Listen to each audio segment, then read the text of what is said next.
আসসালামু আলাইকুম প্রিয় ফুটবল ফ্যান্স।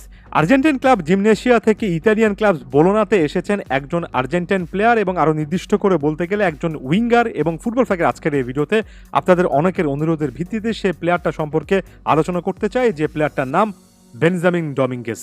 দেখুন, প্রথমত একটা কথা অবশ্যই বলিনি, যখন ইতালিয়ান একটা লিগে কিংবা ইউরোপের টপ লিগগুলোতে কোনো একজন আর্জেন্টাইন প্লেয়ার আসেন এবং বিশেষ করে তিনি যখন একজন অ্যাটাকার হন, আরও যদি আমি গভীরে যাই একজন উইঙ্গার হন, তাহলে তাকে ঘিরে স্বাভাবিকভাবে একটা বড় রকমের আগ্রহের জায়গায় তৈরি হবে। কারণ 1 ভার্সেস 1 সিচুয়েশনে উইঙ্গারদের pace, acceleration, overall dribbling quality সকল কিছুই ফুটবল ভক্তদের অনেক বেশি করে চোখে পড়ে এবং আর্জেন্টাইন প্লেয়ার হলে স্বাভাবিকভাবে এমন টাইপের প্ল্যাটফর্মে আলোচনাটা অনেক বেশি করার সুযোগ থাকে। একটা 5 মিলিয়ন ইউরোর ডিল এখানে কমপ্লিট হয়েছে, যেখানে তার সাবেক ক্লাব জিমনেসিয়ার লা প্লাটা, যে তার ইউথ একাডেমি থেকে তিনি উঠে এসেছেন, সেটা ভবিষ্যতের বিক্রির উপর 15% একটা রাইটসও পেয়েছে।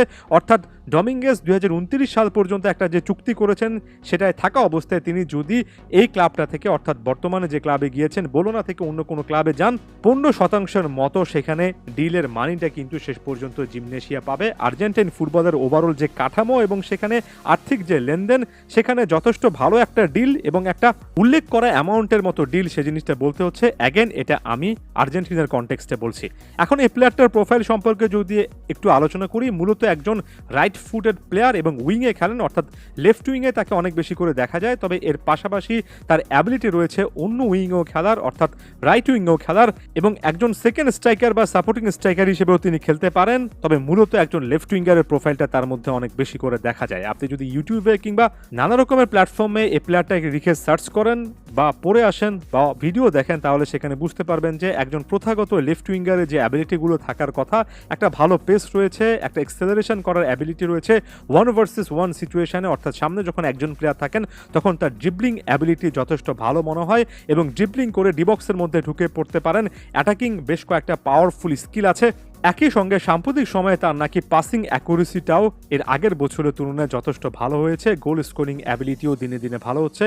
ডিফেন্সে মাঝে মধ্যে নিচে নেমে বলও রিকভার করতে পারেন। অর্থাৎ মূলত একজন উইঙ্গার অ্যাটাকারের পাশাপাশি বেশ কয়েকটা আরও স্কিল আছে, যেটা অনেকের চোখে পড়ার মতো। তবে এই জিনিসটা কিন্তু প্রায় প্রতিটা প্লেয়ার যারা এমন টাইপের পজিশনে খেলেন তাদের জন্য কমন। যে জিনিসটা আসলে তাকে করতে হবে সেটা হচ্ছে এই সুযোগটা কাজে লাগানো। ব্যাপারটাকে যদি আমি আরও নির্দিষ্ট করে বলি, দেখুন, যখনই কোনো একজন আর্জেন্টাইন প্লেয়ার কোনো একটা টপ লিগে আসে, তার সম্পর্কে আপনার যে আগ্রহটা তৈরি হয়, অবশ্যই সেটার পেছনে একটা যৌক্তিকতা আছে। তবে একই সঙ্গে খুবই যৌক্তিকভাবে এই জিনিসটা বুঝতে হবে, এটা শুধুমাত্র কয়েকটা ধাপের একটা প্রাথমিক ধাপ। সে প্লেয়ারটাকে কেন্দ্র করে অতিরিক্ত হাইপ কিংবা জাতীয় দলের পাইপলাইনে তাকে ঢুকিয়ে ফেলার আগে অনেকগুলো স্টেপ কিন্তু আসলে পার করে আসতে হয়, যে স্টেপগুলোতে আর্জেন্টিনার একটা জেনারেশন কিন্তু আসলে এই মুহূর্তে বসে আছে। সেই লিস্টটাতে আপনি একজন ক্লাউদিও এচেভেরি, মাতিয়াস সুলে থেকে শুরু করে লুকা রোমেরো অনেক প্লেয়ার পাবেন, যারা মাঝখানের ওই স্টেপটাতে আছেন। একটা দলের শেষ পর্যন্ত আপনার একসাথে 10-12 জন প্লেয়ার লাগবে না, 1-2 জন প্লেয়ারই কিন্তু শেষ পর্যন্ত জাতীয় দলের কনটেক্সটে গুরুত্ব হবেন। তবে সেই 1-2 জন এই রেসটা পার করে তারপরে কিন্তু আসবেন।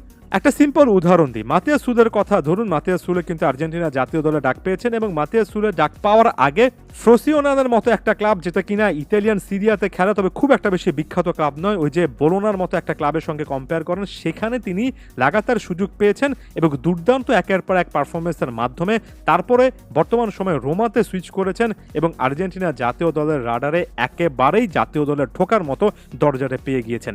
এর আগে মাতিয়াস সুলে জুভেন্টাসে খুব একটা বেশি সুযোগ পাননি, স্কিল শোকেসিং দেখাতে পারেননি। ফ্রোসিওনারের জার্সিতে তার পারফরমেন্সগুলো অনেক বেশি করে বিবেচিত হয়েছে, যেটা তাকে রোমা এবং আর্জেন্টিনা জাতীয় দল, অর্থাৎ দুটো পৃথক দলে একটা স্পট তৈরি করে দিয়েছে। তাই এমন টাইপের ক্লাবের যাওয়াটা কখনোই আমার কাছে খারাপ কোনো কিছু ব্যাপার নয়। তবে সেটা শুধুমাত্র একটা প্রারম্ভিক স্টেজ, তারপর আপনার সুযোগ পেলে লাগাতার পারফর্ম করতে হবে, এমন কিছু পারফরমেন্স দেখাতে হবে যার পর একটা সিজন পরে আসলে বলা যায় যে এই প্লেয়ারটা আসলেই কোনো একটা বয়সভিত্তিক দল বা জাতীয় দলে, আরও যদি সিরিয়াস বলি, ঢোকার মতো একটা সিচুয়েশনে আছেন। তখন সে প্লেয়ারটাকে কেন্দ্র করে আরও অনেক আলোচনা আসবে। আশা করছি পুরো প্রসেসটা বুঝতে পেরেছেন। ধন্যবাদ সবাইকে।